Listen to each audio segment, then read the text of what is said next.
I want to talk with Eric ONeill, a top cybersecurity expert and former FBI counterintelligence operative. He wrote Spies, Lies, and Cybercrime, Security Tactics to Outsmart Hackers and Disarm Scammers.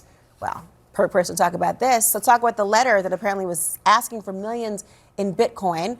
Many people think that means it's automatically untraceable. Is Bitcoin truly untraceable? Well, Bitcoin is cryptocurrency, and cryptocurrency is part of an open public ledger. So you can actually see where that Bitcoin address is, that wallet, and any transactions that go in and out. And that gives the FBI in particular a very excellent avenue to start learning who owns the wallet. Because at some point, when you take money in cryptocurrency, you have to turn it into cash, otherwise it's worthless.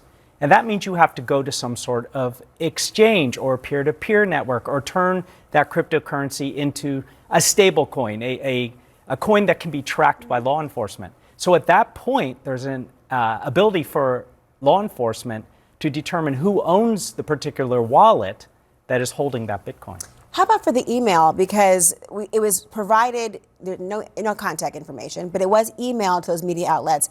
Could that provide some sort of lead in figuring out who sent it? How do you track that back? Yeah, certainly, Laura, because email has metadata. Email has to have an origin, an account has to be created, and then it has to move through servers.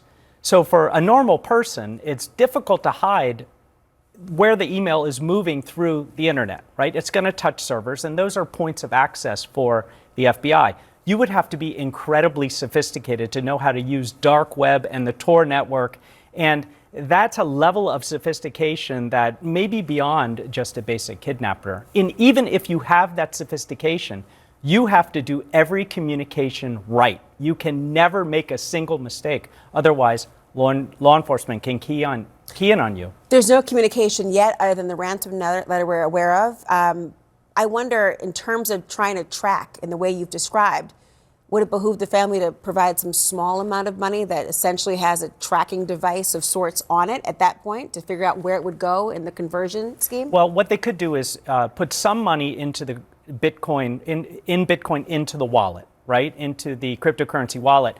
But if the kidnappers, and we're assuming that there are kidnappers and that this is a legitimate ransom note, are savvy, they're going to let it sit. And they can just let it sit until they either get more of the money or they decide to communicate. How long is that process to try to track? Well, it depends. What they're going to do is they're going to try to track it as soon as it lands and then moves. And the trick is they're going to watch it and see where it moves, either into a criminal network that they understand and they can try and seize, or into a legitimate banking network. Because at some point, the criminals are going to try to actually turn that cryptocurrency into cash that they can spend. And then the footprint is clear. Eric ONeill, thank you so much. Thank you. Much more.